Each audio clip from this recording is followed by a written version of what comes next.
And welcome to cnbc TV 18. I'm Manisha Gupta and you're watching our special presentation on Budget 2019. As expected, the Finance Minister Piyush Goyal focused on the agri sector in the interim budget and announced 6,000 rupees annual income support for marginal farmers. Apart from that, the FM also announced interest subvention for farmers on various accounts. To discuss all of these measures, I have with me Mr. Ashok Dalwai, who's Additional Secretary at the Ministry of Agriculture. Also joining me on the show is Dr. Ramesh Chand, who's member Niti Aayog. Gentlemen, hi, thank you so much for joining us and joining us to analyze what the interim budget really means for the farm sector and economy as a whole. Mr. Dalwai, let me come to you first. And what is your sense?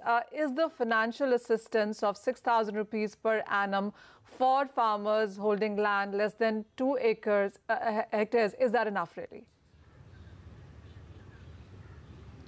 Yeah, I think we should not look at it in terms of sufficiency. It is meant to be a supplemental income support to the farmers. The strategy and the policy of this government is to generate higher incomes from farming by treating agriculture as an enterprise and facilitating policy focus to that extent. So now that we also know that agriculture is a highly vulnerable enterprise all along its value chain, both at production and post-production stages, there would be some need for an income support. So we should not measure this in terms of sufficiency. But what we should look at it as that it is a historical first step taken by the government to move towards income support on an assurance basis. And since this is only a starting time, this is not the end of it. There can be always progress towards that. And we, in the last 3 years, have been focusing on policy reforms so that the liberalization happens, the reforms happen, and the farmers are able to monetize their produce more efficiently. Today, the production is not a challenge at all. In fact, the production has been growing, the productivities have been growing. What is very critical is to move from the low-value crops to the high-value crops, and the policies are in that direction. For example, the higher MSP that was given by government last year with a broad-based procurement for all the 22 notified agriculture commodities was a historical step by itself. And this year's income support is a step towards that. Let me sum up by saying that the whole policy is to move from agriculture to farmer. When you talk only of agricultural growth, we are basically chasing agriculture commodities from the consumer's perspective. Now that the agriculture sector has ensured the food security for the citizens of this country, it is now the responsibility of the nation to ensure income security for the farmers. So therefore, the whole point today is how to ensure farmers' welfare. And welfare consists of economic welfare and social welfare. So economic welfare means that we're able to generate higher incomes from agriculture, and our policies are working towards that. Whereas in social welfare includes a lot of things, including health and educational support and pension support. And this income support is a step towards that direction. And so we should look at it as a comprehensive package and don't look at 2019-20 budget in isolation, but look at it as a continuation of the policies that have been initiated in 2014-15. I get your point, Mr. Dalwai, but getting Dr. Chand in the conversation as well. And I get your point that we shouldn't look at it as sufficient or symbolic or because it's an election year. But even as there has been a lot of expectation from, even if it was an interim budget, we simultaneously have seen massive protests from farmers in Delhi and the northern regions. What really has led to that? Again, the same question, while the expectations were very high, and even if I make comparison to what the states have been doing in sense of the scheme like Kalia or Raitu Bandhu, the numbers fall short of those numbers and short of the expectations as well.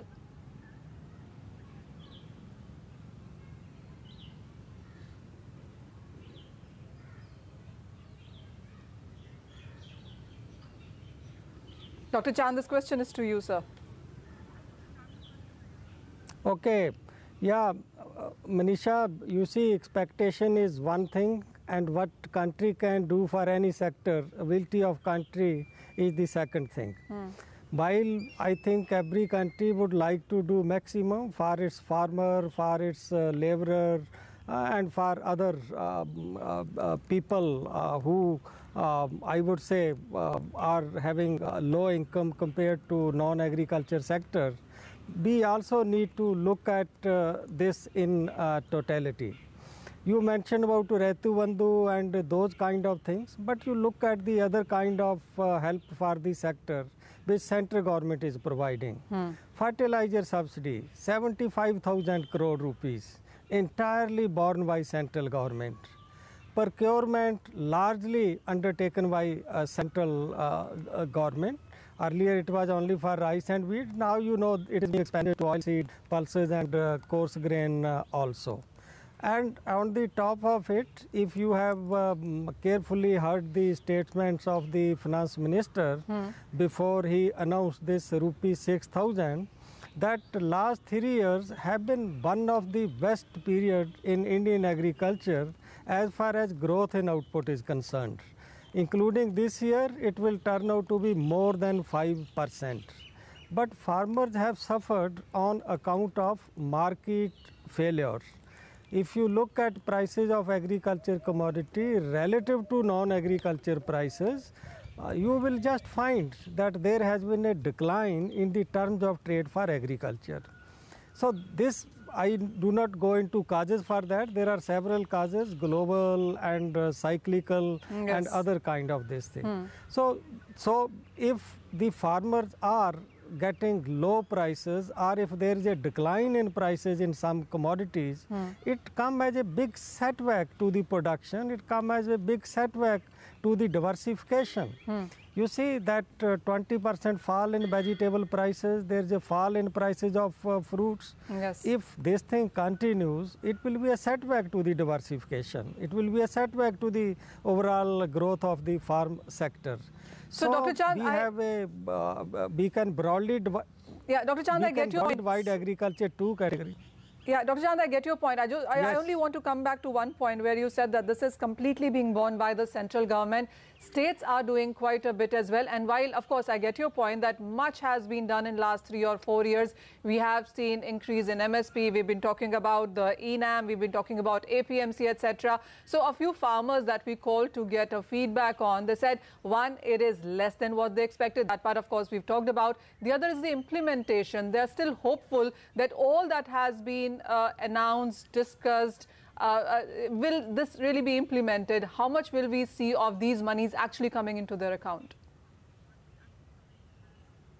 No, all these things have been discussed in the detail. You see, there is a great merit in giving this income support irrespective of what is the size of holding of small and marginal farmers. Right. Verifying exact land is difficult, but now land will be used only to identify a farmers. This is a problem with scheme like Retu Bandhu, scheme like Kalia, that you need to know what is the total land with a farmer. In this income support, you need not know what is the total land with the farmers. If a farmer is just, if somebody has some land, it may be in the name of 4 persons, 2 may be in Kolkata, 1 may be in Mumbai and 1 person is in the village. Only that much information is needed, that you need to demonstrate that you are a small farmer. Once you demonstrate that, this benefit will be going to you. We also discussed in detail this issue of tenant farmers, that what will happen to them, because the Retu Bandhu came under criticism because of that. Then what we found, we looked at the hard evidence that 80% of the tenant farmers are already holding some land of their own. So they will be eligible to get this benefit. So when I looked at the overall situation, I found that only 2.76% of the total operational holding in this country belong to those farmers who are landless, who do not have their land, their own land. That all, So I feel that this scheme, 97% of smallholder will be covered. Only the 2.76% landless who are taking land on lease and doing cultivation, we need to work out something for them. All right. Mr. Dalwai, coming to you, of course, we are talking about transferring money into the farmer's account, and that itself is a different debate, really, because we have been discussing about the data availability in sense of on how this will be done. We of course understand that the Manrega data, the insurance data, the crops data, all of that is going to be put to use into this. Has that homework been already done? Will we be on time to push in the first installment in this year itself? Yes, we have already begun our homework, and we have already been in touch with all the state governments. Now, there are state governments who have a full-fledged database. There are many states, for example, let's take the case of Uttar Pradesh. Over the last 2 years, they have been dispersing the seed subsidy using the portal. So they have as many as 1.8 crore number of farmers on their list. Likewise, the state of Karnataka, Telangana, Andhra Pradesh, Gujarat, all these states have a good database. Now, what we are going to do is that the guidelines, of course, are being issued this week, and then we have nominated nodal officers for all the states at the senior level of joint secretaries and above. They will be all going to the states, discussing with the chief secretaries and the nodal secretary of the department, and studying the existing database. Then we should be able to, based on the authentication of the state governments, that these are the small and marginal farmers who own 2 hectares or less, we will be able to seed that particular database with Aadhaar and the Jan Dhan account, and then build a workflow. So in fact, our NIC team has already begun to work on a workflow, and we are confident that the targeted date of March 1st, we should be able to transfer the first tranche of 20,000 crore, that is rupees 2,000 per farmer. So we are on track, and the work is beginning, rather has begun right on the spot. Perfect. That sounds music to ears. But gentlemen, stay on with us. Ramesh Chand of Niti Aayog. Dr. Chand, let me come to you first. And while, of course, much has been said and done for the farm sector, the expectation is that even with the interim budget having come and gone, there are few things that could be rolled out. There are more expectations from the farm sector, even as where we stand. So I actually want to go back to some of the schemes that have already been done, the existing schemes.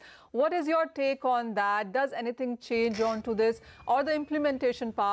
How would you see that being done for the year, this being an election year? The expectations are that whatever slowdown or whatever push that we did not see in the last few years perhaps could be seen now in this year. I think the biggest factor is ensuring that farmer get MSP, they get remunerative prices for their produce, and we have now large number of crops already in the ambit of modified MSP. So beside whatever has been announced in the budget, I feel government need to pay maximum attention to procurement of crops. Since for implementation of MSP, there are 2 options, either be procure or be implement deficiency price payment. So we have seen that other than Madhya Pradesh, no other state has come forward for implementing MSP through the system of deficiency price payment. The only option left is the procurement. Since we are expecting that this year also our agriculture is going to have a very good growth, so we should make all possible effort to put in place the mechanism, adequate mechanism, that wherever price goes below MSP, there is either a central agency or a state agency to procure the produce for which MSP is announced. Then we have second set of crop, because biggest this setback to price is being experienced in case of fruit and vegetable, and we do not have MSP for those. I feel we need to do something for implementation of market reforms. We have been talking of market reform now for almost 25 years. We need to do something concrete. Ministry of Mr. Ashok Dalwai, he was the, I think, leading this. They came with this Model APMC Act, they came with this Contract Farming Act, Operation Green, and so many other kind of things. I feel now we need to coordinate all these things. Now we need to work with the state to see to it that these market reform, they are implemented at the earliest. Otherwise, if they are not implemented, I am afraid that again the farmer may not get remunerative price, and what matter most for the farmers is the remunerative price for their produce. Well, absolutely. We also have now. I actually want Mr. Dalwai to respond to that. One point I want to add.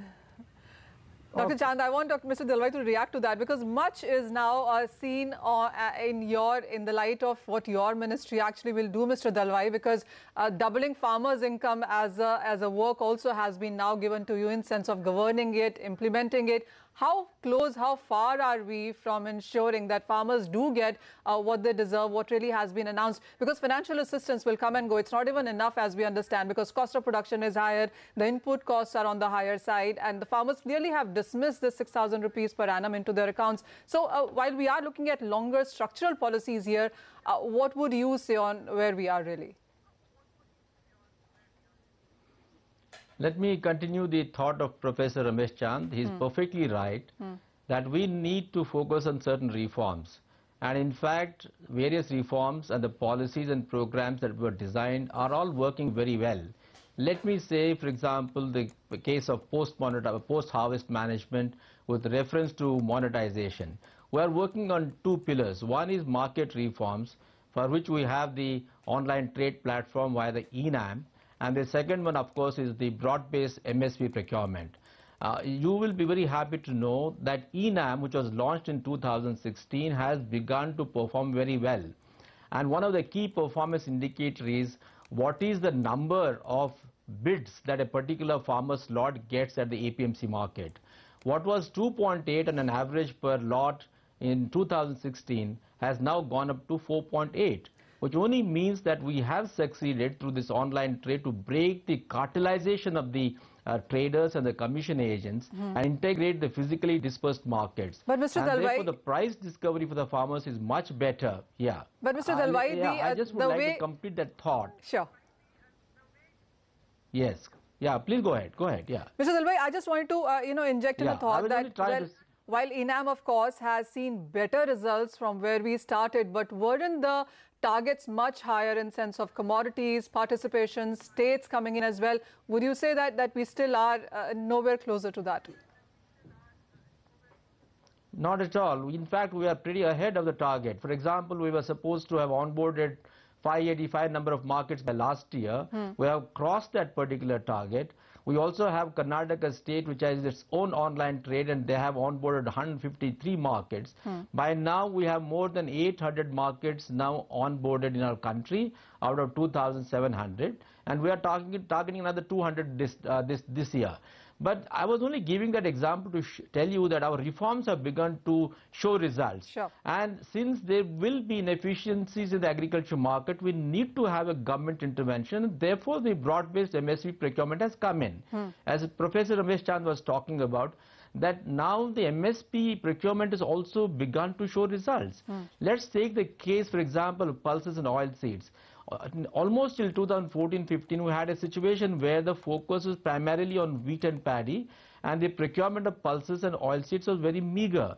In the last 4 years, we have been able to procure a very high quantity of pulses and oilseeds. For example, 9.6 million tons of pulses and oilseeds have been procured, and that has benefited large number of farmers, and that money has been directly transferred into the accounts of the farmers. That is one classic case of how we can ensure that the monetization happens in the markets and the farmers come to benefit. With the broad-based procurement, now under the price support scheme along with the price deficiency payment, larger number of states have begun to participate. Earlier the procurement was limited to a few states, but today we can see that it has got spatially distributed across the country, and larger number of states are in the process. Okay. Let me also come back to this particular budget.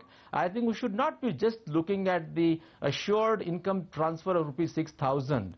Okay, it is more importantly, there are also certain transformation issues.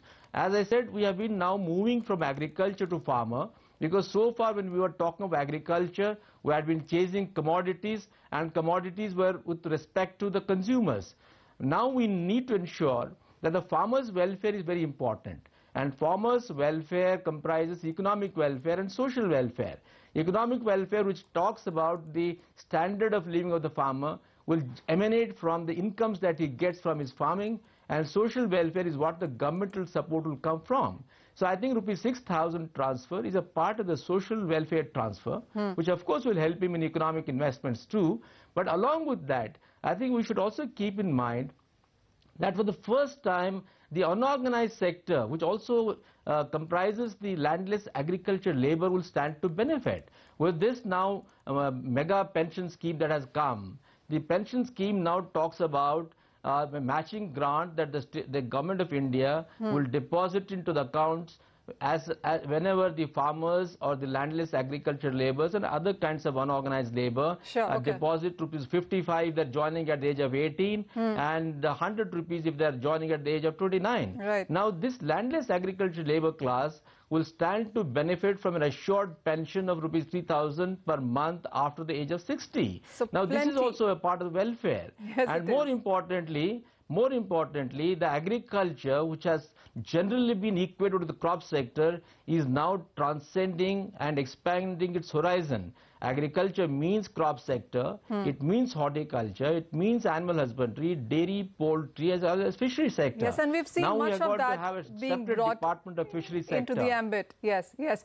But you know, just before we conclude this, let me, Manisha, only one point I want to substantiate. Sure. That you know the government has put its money where the mouth is. That when we are talking about, as Professor Chand was talking about diversification, this year in our budget of 1,12,000 crore, which is a very high budget, we have got 2,000 crore for crop sector, but 2,200 crore for horticulture sector. Yes. So that means horticulture sector, the engine of growth, is now going to get more prominence vis-a-vis the crop sector, for the simple reason that now farmer is our centerpiece, and it is horticulture, dairy and poultry sector along with fisheries which are going to transfer higher incomes to the farmers, and not the crop sector.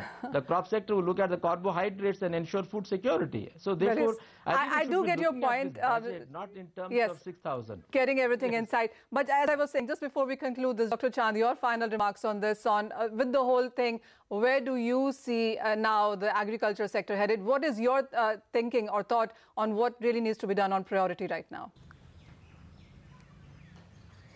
I think as the budget has focused both on the short-term challenges and the long-term vision, we now need to pay more attention to what is that 10-point vision presented by the finance minister. Yes.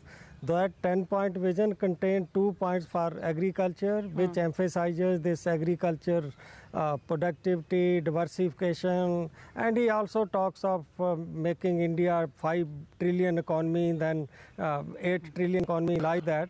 So in that, agriculture has to play a vital role. Sure. Also, the 10-point vision talk of agriculture export. You know, India has changed from a shortage economy to a surplus economy. Yes. So, to just clear the market, to ensure that what we produce has a market, right now we are required to sell nearly 8% of our produce in overseas markets.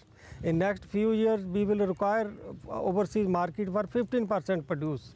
So we need to pay attention to those aspects also: efficiency, efficient market, contract farming, value chain, logistics. I think we need to move ultimately in that direction as well. Point taken. Dr. Chand and Mr. Dalwai, thank you so much for coming by on a Saturday and, of course, analyzing the whole budget and, of course, what it means and what still needs to be done going forward for the sector is the view coming in from our guests there.